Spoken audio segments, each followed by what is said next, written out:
आज मार्गदर्शक संस्थान में देश के प्रख्यात विचारक, समाजशास्त्री, समाज विज्ञानी और प्रयोगधर्मी उपस्थित हैं और आज बजरंग मुनि जी से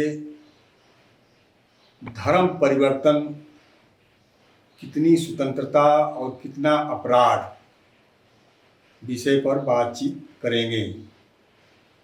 मुनि जी, धर्म परिवर्तन तो लोगों का निजी मामला होता है, वह चाहे जिस धर्म में भी रहें, इसमें किसी को आपत्ति क्यों होनी चाहिए?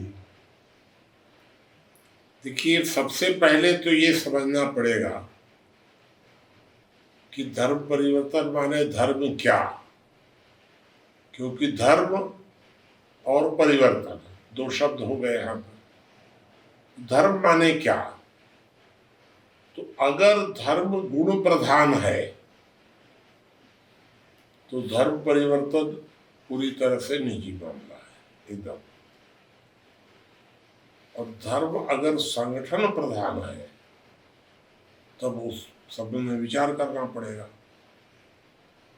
ये जो इस्लाम, हिंदुत्व, ईसाईयत,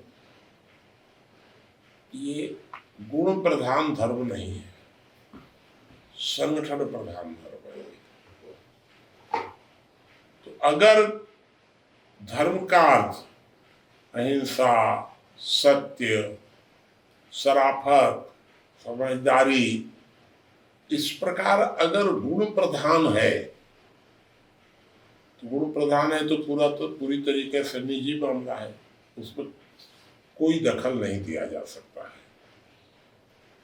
निष्ठा संगठन के साथ अगर जुड़ जाती है तब फिर धर्म का स्वरूप बदल जाता है।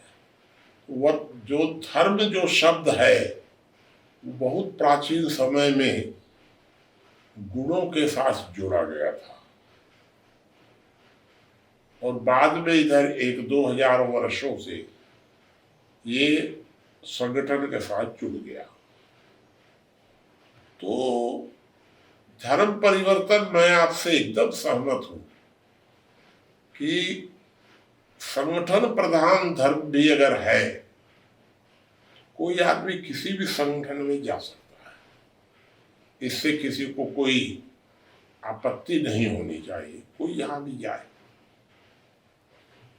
लेकिन एक संकट तो आएगा कि अगर ये धर्म परिवर्तन को पूरी तरह से आपने स्वतंत्र कर दिया तो छीना झपटी शुरू हो जाएगी।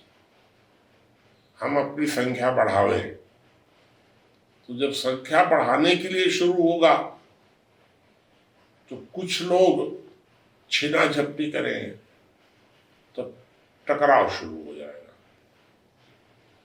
छीना झपटी से बचना पड़ेगा, फिर कोई ना कोई एक सिस्टम बनाना पड़ेगा कि धर्म परिवर्तन। पहली बात तो यह है कि धर्म अगर गुण प्रधान है तो कोई समस्या नहीं है, कोई परिवर्तन उसका हो ही नहीं सकता है। और अगर संगठन प्रधान है तो प्रत्येक व्यक्ति को संगठन बदलने की छूट होनी चाहिए। दूसरी बात, आप किसी को रोक नहीं सकते हैं, हम इस संगठन से उस संगठन में चले जाएंगे। लेकिन धर्म परिवर्तन कराने की का जो प्रयत्न है, उस प्रयत्न को थोड़ा सा कंट्रोल करना पड़ेगा, ये है मेरा मत, यही है। मुनि जी, आप हमेशा कहते हैं कि धर्म जो स्वतंत्रता उसका निजी मामला होता है, लेकिन जो धर्म परिवर्तन जो कराता है वह गुनाह कराता है। तो ईसाई तो बल्क लोग नहीं करते हैं, बल्कि स्वेच्छा से लोग जाते हैं और धर्म परिवर्तन कर लेते हैं। तो उसमें कहाँ ईसाई और या कराने वाला कहाँ दोष तो नहीं दिखता है? देखिए, ईसाइयों में भी 2 प्रकार के लोग हैं। एक को हम लोग कहते हैं प्रोटेस्टेंट, एक को कहते हैं कैथोलिक। प्रोटेस्टेंट जो होते हैं उनका धर्म परिवर्तन कराने का तरीका शुद्ध मानवीय है, उसमें कहीं कुछ गड़बड़ नहीं है। ईसाई जो धर्म परिवर्तन कराते हैं उसमें बल प्रयोग नहीं है, लोभ लालच है। मेरे हिसाब से अगर लोभ लालच से भी किसी का धर्म परिवर्तन होता है, कोई दखल नहीं देना चाहिए, ये उसका निजी मामला है। अगर बल प्रयोग नहीं है किसी प्रकार का, क्योंकि बल प्रयोग अपराध है, लोभ लालच अपराध नहीं है, जालसाजी धोखाधड़ी अपराध है और लोभ लालच अपराध नहीं है, तो अगर ईसाई लोग सेवा से, मदद से, पैसा दे करके, पढ़ा लिखा करके, लोभ और लालच से भी अगर धर्म परिवर्तन करते हैं तो मेरे हिसाब से कुछ गलत नहीं है, उसमें छूट दे देना चाहिए।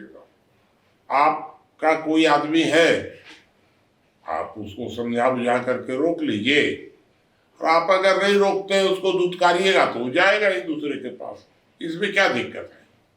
तो मैं ईसाइयों द्वारा जो धर्म परिवर्तन के प्रयत्न होते हैं वो अनैतिक होते हुए भी गलत नहीं है, इसलिए हम उसको खराब नहीं मानते हैं।